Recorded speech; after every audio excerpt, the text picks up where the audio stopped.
Yo, what's up? It's your boy One Shot Nas. We're back in another video. Today we're talking about a $99 piece of equipment that everybody should have in their kit, that everybody needs in their kit. It's the Zoom H1 Essential with 32-bit float. So we're going to unpack some of the features it has. We're going to talk about some of the audio equipment and some of the cons of the Zoom H1 Essential and why you need an external recorder for your films or for your videography gigs that you have coming up. Let's talk about it. Yo, we're talking about the Zoom H1 Essential today and why I think you should buy this for your kit at $99 with 32-bit float. So let's talk about some of the features. So we're talking about the Zoom H1 Essential, which is an audio external recorder. Like, the first thing we should talk about is what is audio recording externally.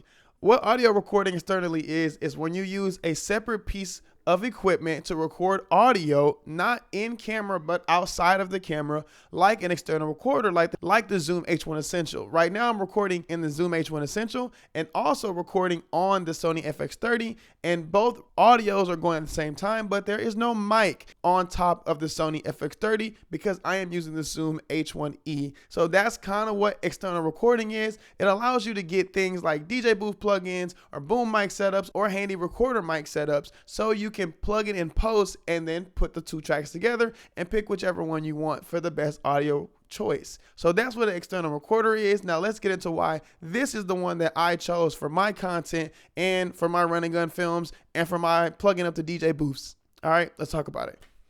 The first reason why I personally bought the Zoom H1E was because it was last minute and I really needed to buy something and I was at a low budget. So the first one is budget. The budget for me was nothing over $150. There are a lot of choices at $150 you can pick from, like the DJI mic, that's a field recorder, and the Zoom H1E and the Zoom H1N. You can buy a lot of different choices, but one of the major things on why I chose the Zoom H1E was because of 32-bit float. Now, the 32-bit float at $100 was a super big sale for me. We're going to get into what 32-bit float is, but this is a great buy for you at $100 because $100 is not a lot of money. You can charge a client, which I charge my client for it, to plug into a DJ booth to run a seminar for 3 days. And the Zoom H1E really killed it. And my client really had a good time and he really appreciated me buying this for myself. So he paid me just to make sure I had good compensation for that $100. That was so budget friendly. So this is a budget friendly recorder and you should really get it at $99 retail in the US. The number two thing on why I got the Zoom H1E is because it has 32-bit float. Now, 32-bit float is a new concept.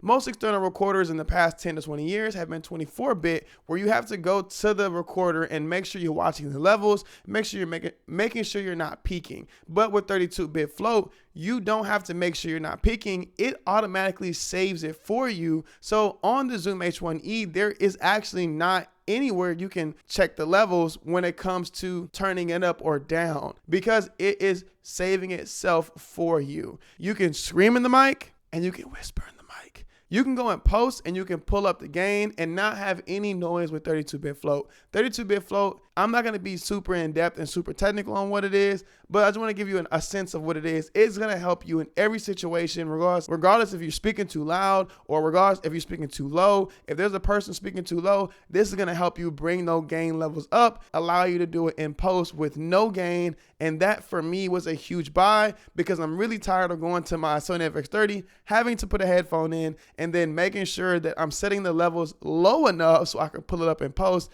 and then adding a denoiser on top. So 32-bit float saves your butt so many times. That's exactly why I bought this at $100 because it's 32-bit float. That saves you from everything. So I had to grab that. So the third reason why I got it was because of the layout and the features that it has physically. So one of the features that it has physically is it has a hold button. I'm skipping everything and going straight to the hold button because during my seminar, I had somebody actually turn my recorder off, and a lot of recorders don't have a button to sit and hold to make sure the tracks do not stop rolling and that your recorder doesn't turn off. That was the number one thing for me in features physically on why I bought this. Second thing, it has microphones on top so you can have a handy recorder in your hand to record as like I'm doing right now. So that was one of the crazy things I needed. The button layout is really nice. It's a plastic body and it's not nothing really metal on here. It's nothing really too fancy. And remember it is $100.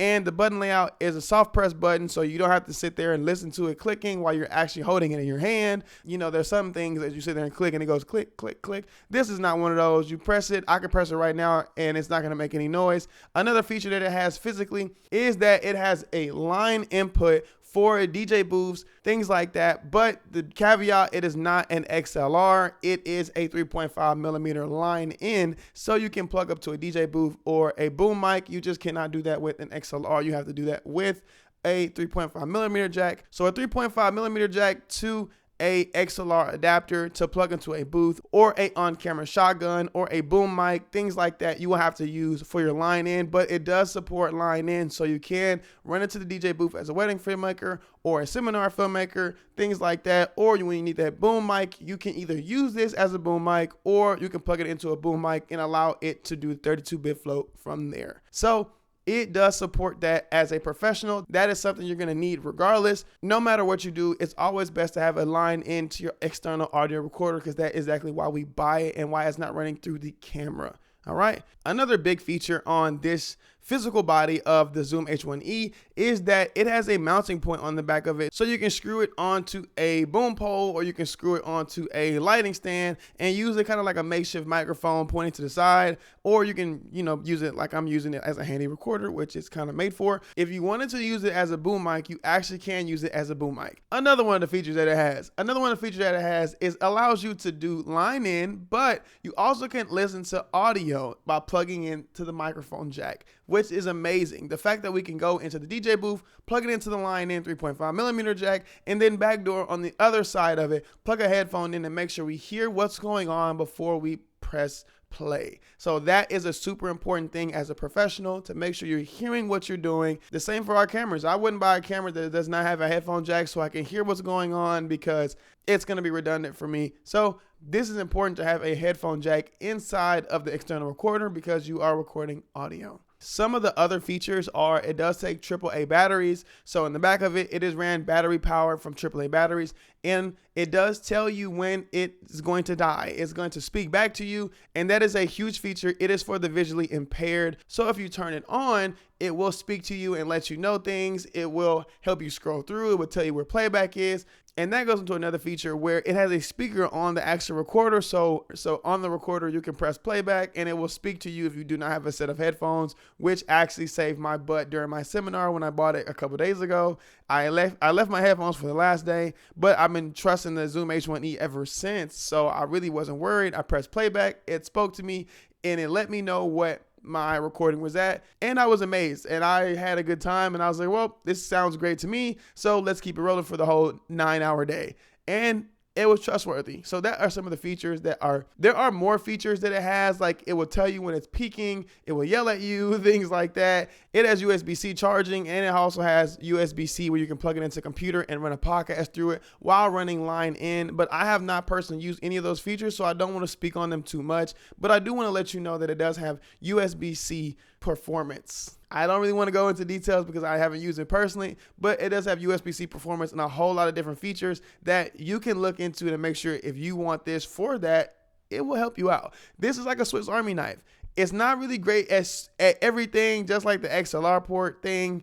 It's not great at everything, but it is great for any situation and it will get the job done. Okay, so the last feature that this thing has physically is that it does have mono versus split recording. So if you're having to go through a left channel and a right channel, which is split recording, you can pick that in post and it will do that for you. It also does mono recording. So mono recording is left channel and right channel at the same time. Like I'm doing mono recording right now, and you can pick, which is amazing, on the actual recorder and not in post where you're looking like, man, I had 2 microphones hooked up and they're not there. But it allows you to do split recording, so that is an amazing feature. It also allows you to record directly to an SD card, which the SD card is a micro SD card and allows a lot of different sources of micro SD card. I have a V30 card in there that's like 128 gigabytes. It's telling me I have over 100 hours of recording, so that is amazing. It also runs off these AAA batteries probably for about 10 to 25 hours.